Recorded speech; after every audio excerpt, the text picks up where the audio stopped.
అర్ధనారీశ్వర రూపం వెనుక ఉన్న అసలు రహస్యాలు తప్పక తెలుసుకోండి. ఇన్ యంగ్ అంటే స్థూలంగా చీకటి వెలుగుల సమతుల్య సంగమం అని చెప్పవచ్చు. చీకటి వెలుగు స్త్రీ పురుషులిద్దరిలో ఉంటాయి. ఒకరి వెలుగులో ఒకరు నిండిపోవడం, ఒకరి చీకటిలో ఒకరు సేద తీరటం జీవన సూత్రం. అదే హిందూ జీవన విధానంలో అర్ధనారీశ్వర తత్వంగా చెప్పబడినది. ఇవన్నీ పరస్పర ప్రేమను, దంపతుల మధ్య బాంధవ్యం ఉండవలసిన తీరును అంతర్లీనంగా బోధిస్తుంటాయి. ఇవన్నీ ప్రపంచం పుట్టినప్పటి నుండి ఉన్నవే. తెలుసుకున్న వారికి తెలుసుకున్నంత ఆది దంపతులు జగత్పితరులు. జగత్పితరౌ వందే పార్వతీ పరమేశ్వరౌ అని స్తుతిస్తుంటారు. జగత్తుకంతటికీ తల్లిదండ్రుల్లాంటి వారు ఆ పార్వతీ పరమేశ్వరులు. ఈ ఆది దంపతులు ఇద్దరూ దేహాన్ని పంచుకుని అర్ధనారీశ్వర అవతారంతో కనిపించడం కూడా అందరికీ తెలిసిందే.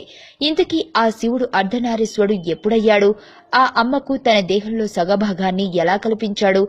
అసలు దాని వెనుక ఉన్న ప్రధాన కారణమేమిటి అనే విషయాలను వివరించి చెబుతుంది ఈ కథ సందర్భం. సృష్టారంభ వేళలో బ్రహ్మ ద్వారా రచింపబడిన మానసిక సృష్టి విస్తరిల్లకపోవడంతో బ్రహ్మదేవునిలో తీవ్రమైన దుఃఖం కలిగింది. అప్పుడు ఆకాశవాణి వినివచ్చింది, బ్రహ్మ, మైథుని సృష్టి చేయి. ఆకాశవాణిని ఆలకించి బ్రహ్మదేవుడు మైథుని సృష్టిని చేయు సంకల్పించి నిర్ణయించాడు. కాని తత్సమయం వరకు నారీ జనోత్పత్తి కాకపోవడం వల్ల అతడు తన నిశ్చయంలో సఫలుడు కాలేకపోయాడు. శివపరమేశ్వరుని కృపారహితంగా మైథుని సృష్టి కాజాలదు. అందులకే అతడు శివదేవుని ప్రసన్నుని చేసుకోవాలని కఠోరమైన తపస్సు చేయనారంభించాడు.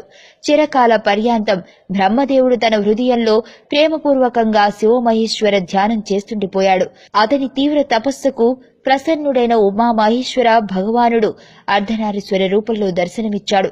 దేవాదిదేవుడైన శివ భగవానుణ్ణి, ఆ దివ్య స్వరూపాన్ని సందర్శించిన బ్రహ్మ అభిభూతుడై దండవత్ భూమిపై వరుండి అతని అలౌకిక